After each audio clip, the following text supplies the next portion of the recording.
आती रहें और आपको सबसे पहले मिलती रहें। ठीक है, देखिए पहला ये प्रश्नावली का पहला क्वेश्चन क्या है भाई, इसमें हमें क्या सीखना है, देखिए समझते हैं। देखिए सिद्ध कीजिए कि √5 एक अपरमेय संख्या है ना। भाई अपरमेय संख्या तो है ही है, लेकिन हमें सिद्ध करना है कि है तो क्यों है ये, है ना। तो इसके लिए हमें क्या करना पड़ता है भाई, उल्टा मानना पड़ता है, यानी कि अपरमेय कहता है तो हमें इसे विलोम में मानना पड़ेगा परमेय। ठीक, चलिए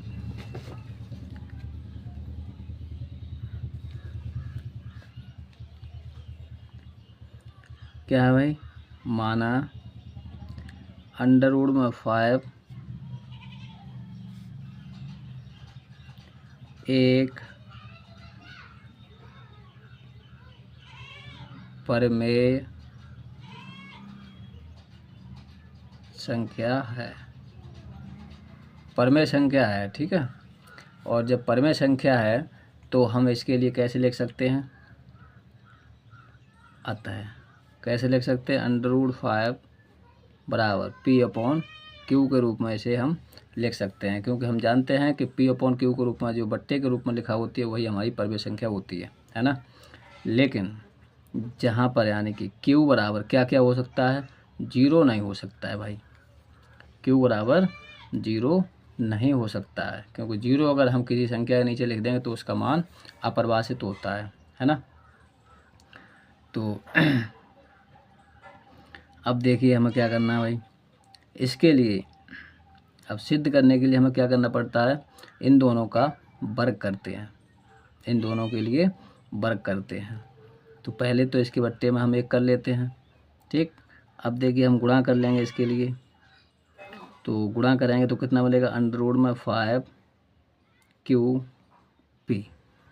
ठीक, फिर हम क्या करते हैं, दोनों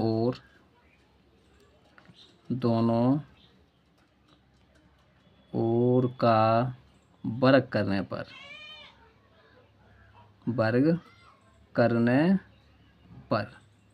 करिए भाई। देखिए इसका वर्ग करेंगे तो देखिए अंडर रूट में 5 है तो ये बाहर निकल जाएंगे, क्यू का वर्ग करेंगे तो Q² होगा, P का वर्ग P वर्ग हो जाएगा। ठीक है ना। अब देखिए क्या करना है हमें, Q² है, P² है इधर। अब देखिए हम क्या करते हैं, Q² बराबर यानी कि जो गुणनखंड है इसको इधर भेजेंगे, तो ये क्या कर रहा है भाई, 5 बट्टे में आ रहा है, 5 इसके बट्टे में आ रहा है। तो जब 5 इसके बट्टे में आ रहा है तो इसका मतलब क्या है, 5 से ये P² पूरा पूरा विभाजित हो रहा है। ठीक है, तो इसी बात को हम लिख लेते हैं। ठीक, क्या लिखते हैं भाई, क्योंकि P² 5 से विभाजित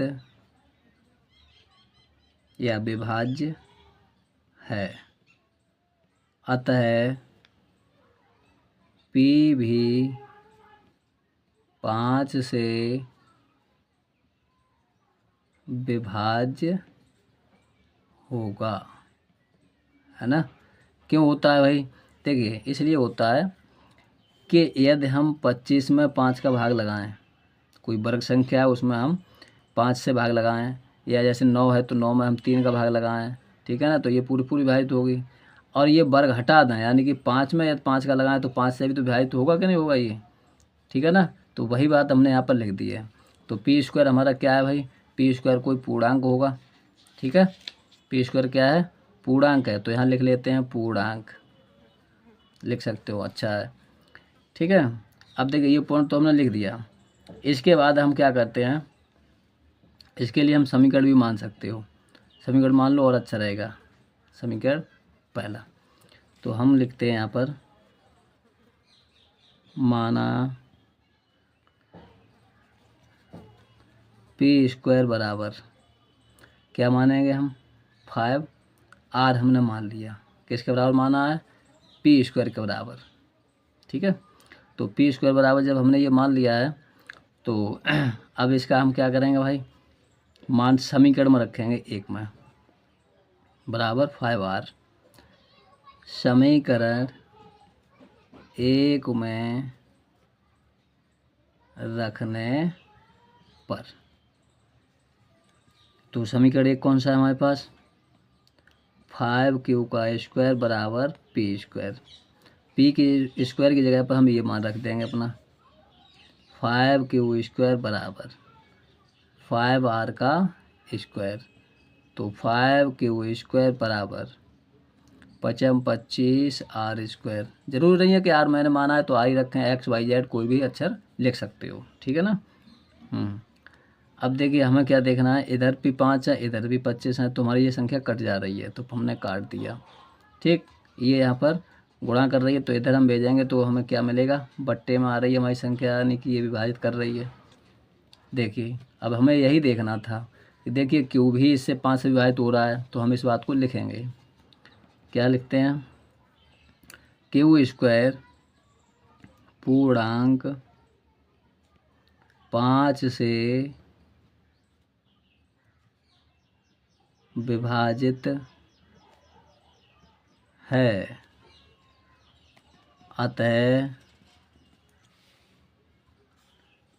अतः क्यू भी 5 से विभाज्य होगा। ठीक, तो ये बात हमने देख ली गई। ये हमने पहले ही आपको बता दिया कि वर्ग संख्या अगर हमारी ये विभाजित होती है तो उसका वर्ग हटाने पर भी वह विभाजित तो हो जाती है। ठीक है, तो बस यही हमें लिखना था।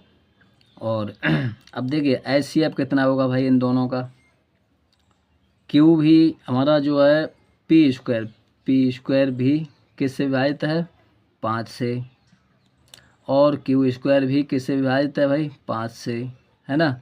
दोनों संख्या हमारी 5 से विभाजित हैं, तो इनका HCF कितना होगा, HCF किससे विभाजित हो जाएगा, 5 से। ठीक है, 5। लेकिन जो हमारी ये परमेय संख्या होती है, परमेय संख्या जो होती है उसका HCF कितना होता है भाई, HCF इनका होता है 1। HCF कितना आना चाहिए, 1। HCF कितना होना चाहिए, 1 होना चाहिए। ठीक है, होना चाहिए, तभी हमारी क्या होती है, परमेय संख्या है। ठीक है, अतः यहाँ फिर लास्ट में लिख देते हैं, अतः हमारी कल्पना गलत है। बस इतना प्रोटेक्शन हमें ये देना है। ठीक है, इसी प्रकार से अगला क्वेश्चन देखते हैं, इसका दूसरा क्वेश्चन भाई क्या है, इसमें हमें जांच करनी है 3 + 2√5 एक अपरमेय संख्या है। तो इसके लिए भी हम मानते हैं, देखिए माना 3 + 2√5 एक परमेय संख्या है, ये हमने मान लिया। ठीक है, और जब मान ही लिया है तो हम क्या लिख सकते हैं इसके लिए, इसको हम लिख सकते हैं 3 + 2√5 = P/Q। ठीक है, जहाँ ये और लिखना है Q ≠ 0 होगा और P तथा Q का HCF जो होगा वह कितना होना चाहिए भाई, 1 होगा, है ना। ये परमेय संख्या के नियम होते हैं। तो ठीक है भाई, इन्हीं के लिए हमें जांच करनी है। अगर ये हम दिखा देते हैं तो हमारी ये संख्या परमेय है, अगर ये नहीं होता है बंद तो हमारी ये संख्या कैसी हो जाएगी, अपरमेय हो जाएगी। वैसे भी देखिए ये चीज़ हमें मालूम होना चाहिए कि किसी भी अपरमेय संख्या में परमेय संख्या जोड़ने पर अपरमेय संख्या ही रहती है, भाग देने पर अपरमेय संख्या ही रहती है। ठीक है, यानी कि एक अपरमेय और एक परमेय यदि हम जोड़ते हैं या घटाते हैं या गुणा करते हैं या भाग करते हैं तो ऐसी चारों स्थितियों में अपरमेय संख्या ही प्राप्त होती है। ठीक है, तो इसको यहाँ पर लिख भी लेते हैं। देखिए ये निर्देश है, नोट करके लिख सकते हो। क्या है भाई, परमेय परमेय संख्या, यहाँ पर देखिए प्लस किया गया है, गुणा भी किया गया है। तो परमेय संख्या में यदि हम जोड़ें क्या चीज़, अपरमेय संख्या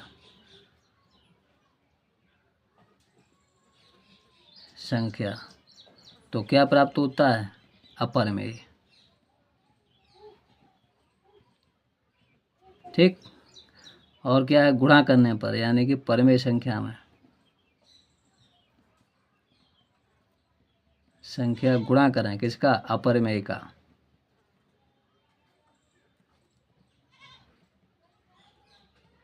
तो हमें क्या प्राप्त होगा, अपरमेय संख्या। ठीक है, तो ये हम जानते हैं। अब देखिए हमें क्या करना है भाई, यहाँ तक तो हमने ये किया है ये। अब हमें क्या करना है भाई, इसके लिए जो हमारा ये समीकरण है इसको हमने मान लिया है पी अपॉन क्यू। इसका हम क्या करेंगे भाई, पहले तो इस संख्या के लिए इधर भेजेंगे क्योंकि ये हमारी परमेय संख्या ये जुड़ रही है, तो परमेय संख्या को एक तरफ करेंगे। तो पक्षांतर करते हैं, 2√5 इक्वल टू पी बट्टे क्यू और माइनस के आ गए 3। ठीक है, बट्टे में कर लीजिए 1, 2√5 इसको जोड़ेंगे क्यू और यहाँ पर p minus 3q, p minus 3q। ठीक है, अब देखिए ये हमारी तो बट्टे में है भाई, तो ये तो हमारी परमेय संख्या है और इधर क्या है भाई, अपरमेय संख्या है। कैसे पता है अपरमेय संख्या है, क्योंकि ये हम पहले ही ज्ञात कर चुके हैं। ठीक है ना, तो अंडर रूट में जो 5 है वो क्या है भाई, अपरमेय संख्या है। ठीक है,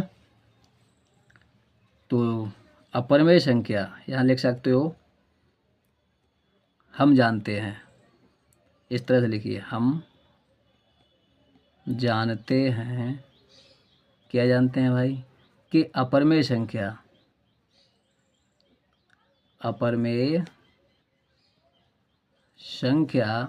बराबर नहीं होती है कभी परमेय संख्या के।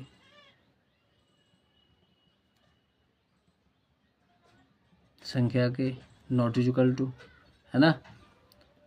अतः क्या है भाई, पूरी संख्या को लिखेंगे हम, 3 + 2√5 क्या ही संख्या है, अपरमेय संख्या है। ठीक है, अपरमेय संख्या है। ठीक है, इस तरह से ये करने हैं भाई। इसी तरह से देखिए इसका तीसरा क्वेश्चन क्या है, तीसरे का पहला, इसमें है 1/√2, 1/√2 को हमें सिद्ध करना है कि यह एक अपरमेय संख्या है। तो चलिए करते हैं भाई, नियम वही है, चरण भी हमारे वही रहेंगे। क्या, पर सबसे पहले माना 1/√2 एक क्या मानेंगे, परमेय संख्या, परमेय संख्या है, ये हमने मान लिया। ठीक है, और जब मान लिया है ये, तो इसे हम किस प्रकार से लिख सकते हैं, अतः 1/√2 किसके रूप में लिख सकते हैं, पी अपॉन क्यू के बराबर लिखेंगे। ठीक, अब हम इसके लिए क्या करते हैं भाई, कैंची का गुणा करेंगे तो इधर क्यू आ जाएगा और इधर हमारा √2p आ जाएगा। अगली लाइन में हम क्या करेंगे इसके लिए, इन दोनों का देखिए वर्ग क्यों करते हैं भाई, और कुछ क्यों नहीं किया हमने, ये भी अंदाजा लगाया होगा तुमने कि सर जी वर्ग ही क्यों करते हैं, यानी कि ये अंडर हटाने पर हटाएं इसे किसी प्रकार से। ठीक है ना, तो इसे कब हटा सकते हैं, वर्ग करने पर। इसीलिए हम इसके लिए वर्ग करके देखते हैं कि हट जाए, और हट जाए और इसका गुणनखंड मालूम पड़े, HCF भी 1 होना चाहिए। इसलिए तो हम इसके लिए क्या करेंगे, वर्ग करने पर, तो वर्ग करते हैं तो Q² मिलेगा, इधर देखिए 2 और P का स्क्वायर मिलेगा, है ना। अब देखिए 2 इसका क्या है भाई, गुणनखंड है, जो कि इधर आ जाएगा, इसको समीकरण 1 मान लीजिए भाई। इधर आ जाएगा और ये किसके बट्टे में जाएगा, क्यू स्क्वायर के बट्टे में। ठीक, अब हम क्या लिखते हैं यहाँ पर, चूंकि क्यू है यहाँ पर, ये क्यू है और इसके बट्टे में 2 आ रहा है, तो हम लिखेंगे क्यू स्क्वायर पूर्णांक 2 से विभाजित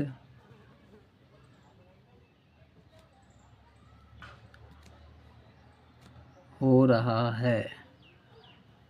ठीक है, अतः क्यू भी 2 से विभाज्य होगा। ठीक, ये आ गया। अब देखिए 2 से विभाजित हो गया ये भी। ठीक है, और क्या जानते हो भाई, अपरिमेय संख्या, इधर देखिए ये भी हमारे इससे विभाजित हो रहा है ना। अब हम क्या करते हैं, इसके लिए मान लेते हैं समीकरण 1 है, तो यहाँ पर हम p की जगह पर किसका मान रख देंगे, कोई दूसरा मान रख लेते हैं। तो हम लिखेंगे माना p स्क्वायर बराबर,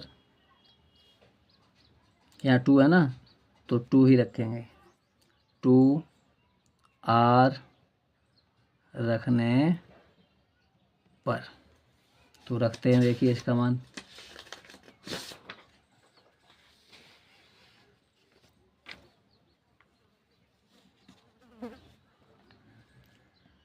समीकरण 1 से क्यू स्क्वायर बराबर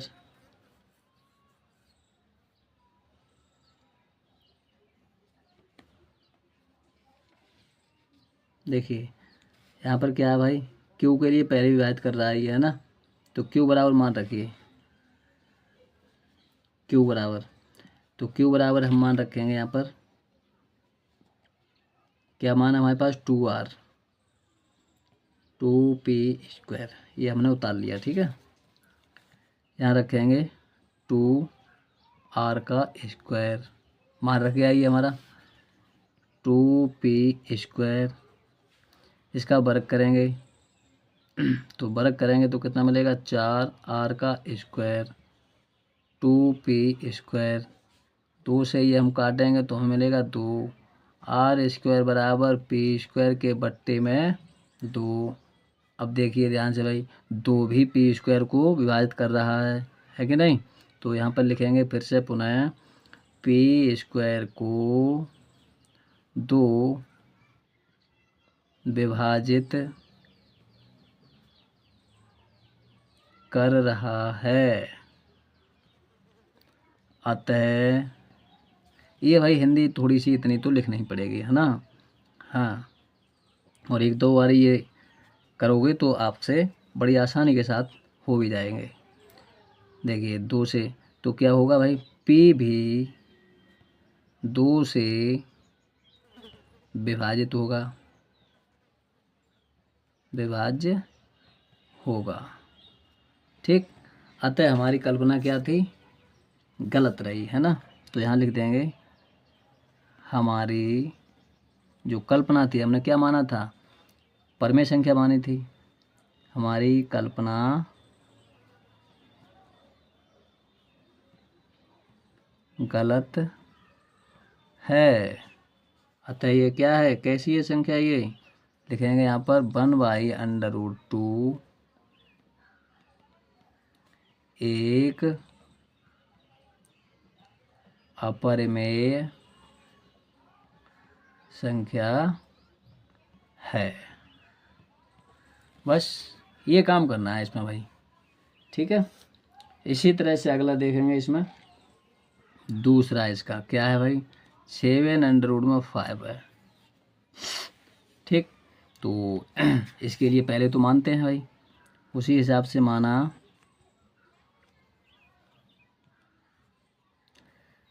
7√5 एक परिमेय संख्या है, ये तो भाई मानना ही मानना है। फिर हम लिखते हैं यहाँ पर अतः बराबर क्या है भाई, पी अपॉन क्यू के रूप में होना चाहिए, जहाँ q not equal to zero रहता है ना, क्योंकि जीरो लिख देंगे यहाँ पर तो ये हमारी परमेय सही संख्या नहीं हो सकती है। अब देखिए हमें क्या करना है भाई, इसके लिए देखिए वर्ग नहीं करना चाहते हो तो सबसे अच्छा है यहाँ लिखिए हम जानते हैं, हम जानते हैं, और शॉर्टकट हो जाएगा। देखिए हम जानते हैं, क्या जानते हो भाई, ये अपरमेय संख्या है और ये परमेय संख्या है, तो ये हमने पहले लिख दिया था, यानी परमेय संख्या इनटू अपरमेय संख्या,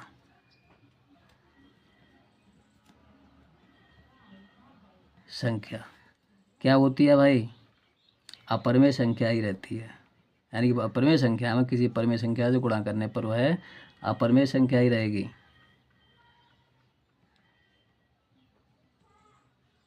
संख्या, ठीक है। और क्या जानते हैं भाई, अपरमेय संख्या जो हो गई,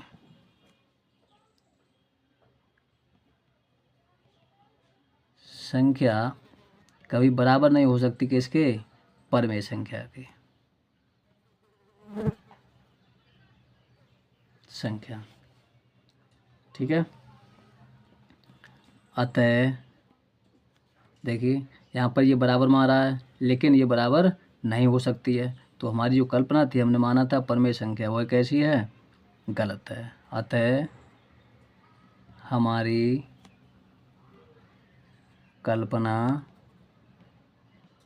गलत है, ठीक है, हमारी कल्पना गलत है, या विरोधाभास जैसे भी लिखना चाहो, ठीक है। फिर क्या लिखते हैं, 7√5 कई संख्या है, अपरमेय संख्या है, संख्या है, ठीक।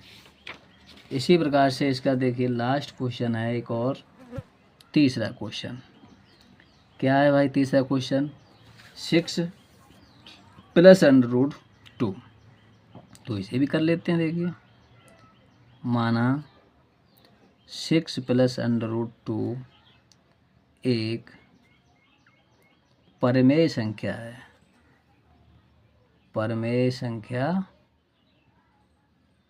है, इसे हमने क्या मान लिया भाई, परमेय संख्या मान लिया। अब जब परमेय संख्या मान लिया है तो इसको हम परमेय संख्या के बराबर लिख सकते हैं, 6 + √2, और परमेय संख्या कैसी होती है, पी अपॉन क्यू के बराबर आती है, जहाँ पर q not equal to zero रहता है, यानी जीरो नहीं हो सकता है किसी पूर्णांक के नीचे, है ना। तो अब क्या करते हैं भाई, 6 को इधर भेजेंगे हम इसी से, तो √2 बराबर p/q और माइनस का 6, ठीक है। अब देखिए थोड़ा सा और हल कर लेते हैं, p - 6q बट्टे में देखिए क्या है भाई, q। अब देखिए ये तो अपरमेय संख्या आ रही है, हमारी परमेय संख्या है ना, तो हम क्या लिखते हैं भाई, हम जानते हैं, हम जानते हैं, क्या जानते हैं भाई हम, कि परमेय संख्या ये अपरमेय है, तो यहाँ लिखेंगे अपरमेय संख्या कभी बराबर नहीं हो सकती किसके, परमेय संख्या के, ठीक है। तो यहाँ लिखेंगे परमेय संख्या के, नॉट इक्वल टू रहेगी, है ना। अतः हमारी